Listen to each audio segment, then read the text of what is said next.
Now in our next story, an associate professor at the Department of Computer Engineering at the Kwame Nkrumah University of Science and Technology, Professor Emmanuel Kofi Akowa, is calling for greater collaboration among universities in the implementation of the government's digitalization agenda. His comments come on the back of the current government's aggressive rollout of several digital innovations within the economy. There is more in this report. The ruling NPP government has touted its implementation of a number of programs to create a digitally accessible public sector for economic growth. Ghana's transitioning to a digitalized world is gradually seeing the limelight as the government continues to implement policies tailored towards its materialization.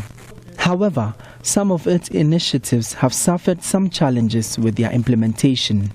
Touching on this, Professor Akowa said the government's collaboration with universities through investment in R&D will ensure the development of new technologies and innovative application of existing solutions to efficiently solve Ghana's peculiar problems. Government really wants to raise revenue. So we could look at how we can use these things to ensure that even if people don't want to comply, using existing data that we have in the system, okay, how are we able to mine that data to be able to profile individuals efficiently? And that is the use of universities and research centers. So one would be thinking that, okay, with all these innovations that we are doing, it's good because it creates that aura of that kind of spirit that everybody is affected.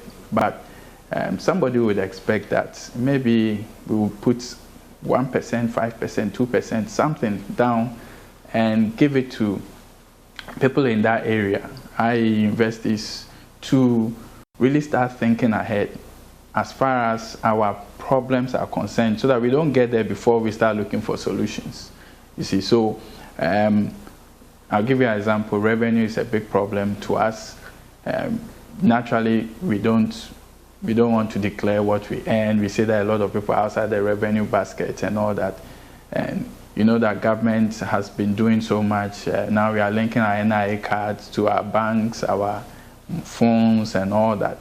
But before we got here, could we have, funded a study that, is there a way that all the traces of data that everybody is leaving in the system can be, stitched together to say that, to build, let's say, your tax profile so that we can tax you efficiently instead of having one flat tax to everyone. So I'll give you a simple example.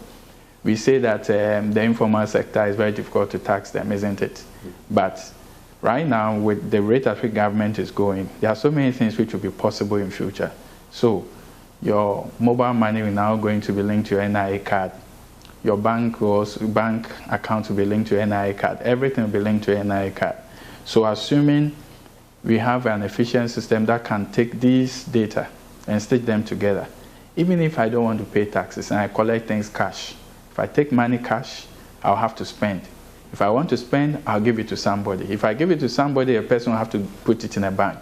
If you don't want to put it in a bank and put it on Momo, it will still be traced. Everything traces to you.